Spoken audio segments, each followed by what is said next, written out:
வணக்கம். படுக்கை வசதியுடன் கூடிய வந்தே பாரத் ரயிலை மக்கள் ஆவலுடன் எதிர்பார்த்து கொண்டிருந்தனர். அதன் சேவையை தமிழக மக்களுக்கு பொங்கல் பரிசாக மத்திய அரசு வழங்க இருக்கின்றது. அதற்கான முன்னேற்பாடுகள் தொடங்கிவிட்டன. இந்தியாவின் முதல் ஸ்லீப்பர் வந்தே பாரத் ரயில் சேவையை பிரதமர் மோடி தொடங்கி வைக்க உள்ளார். அதற்கான அறிவிப்பு விரைவில் வெளிவர இருக்கின்றது. பெங்களூருவில் உள்ள பாரத் எர்த் மூவர்ஸ் நிறுவனம் இந்தியாவின் முதல் ஸ்லீப்பர் வந்தே பாரத் ரயிலை வெற்றிகரமாக தயாரித்துள்ளது. ஒரு ரயிலை தயாரிக்க 120 கோடி ரூபாய் செலவாகியுள்ளது.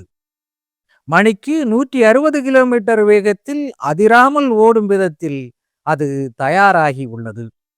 அதில் 16 பெட்டிகள் இடம்பெற்றுள்ளன. முழுவதும் குளிர்சாதன வசதி கொண்ட இந்த படுக்கை வந்தே பாரத்தில் 3ஆம் வகுப்பு ஏசி பெட்டிகள் 11ம், 2ஆம் வகுப்பு ஏசி பெட்டிகள் 4ம், முதல் வகுப்பு ஏசி பெட்டி 1ம் இணைக்கப்பட்டிருக்கின்றது. ஒரே நேரத்தில் இந்த ரயிலில் 823 பேர் சொகுசாக தூங்கிக் கொண்டே பயணிக்கலாம். பங்களா வீட்டில் இருப்பது போன்ற அனைத்து சௌகரியங்களும் அதில் செய்யப்பட்டுள்ளன. ரயில் என்ஜினை இயக்கும் லோகோ பைலட்டிடம் பயணிகள் எந்த நேரத்திலும் பேசும் வசதியும் ஸ்லீப்பர் வந்தே பாரத்தில் இணைக்கப்பட்டிருக்கின்றது. முதல் ஸ்லீப்பர் ரயில் பெங்களூருவில் இருந்து சென்னை ஐசிஎஃப் தொழிற்சாலையை வந்தடைந்துள்ளது. அங்கு அனைத்து விதமான பரிசோதனைகளையும் முடித்து டெல்லிக்கு அனுப்பி வைத்துள்ளனர். இப்போது அந்த ரயில் அனைத்து சோதனைகளும் நிறைவடைந்து ஓட தயாராக நின்று கொண்டிருக்கின்றது. அடுத்து 2வது ஸ்லீப்பர் வந்தே பாரத் ரயிலும் தயாராகிவிட்டது. அதனை அகமதாபாத்தில் சோதனை ஓட்டத்திற்கு அனுப்பி வைத்துள்ளனர். அந்த ரயிலும் டிசம்பர் இறுதிக்குள் ஓட தயாராகிவிடும். அடுத்த கட்டமாக கூடுதலாக 8 ஸ்லீப்பர் வந்தே பாரத் ரயில்களை பாரத் எர்த் மூவர்ஸ் நிறுவனம் தயாரித்து கொண்டிருக்கின்றது.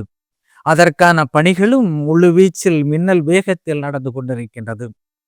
இந்த நிலையில் முதல் படுக்கை வந்தே பாரத் ரயிலை தமிழக மக்களுக்கு பொங்கல் பரிசாக வழங்க மத்திய அரசு முடிவெடுத்துள்ள தகவல் வெளியாகியுள்ளது. புதிய ரயில் பெங்களூரு முதல் கன்னியாகுமரி வரை ஓட இருக்கின்றது. சென்னை வழியாக தனது பயணத்தை அது தொடரும். இந்தியாவின் முதல் படுக்கை வந்தே பாரத் சேவையை பிரதமர் மோடி தொடங்கி வைக்க இருக்கின்றார். அதற்கான அனைத்து அறிவிப்புகளும் விரைவில் வெளியாக இருக்கின்றது. பொங்கல் பண்டிகையில் புதிய அனுபவத்தை பெற தயாராகுங்கள். நன்றி, வணக்கம்.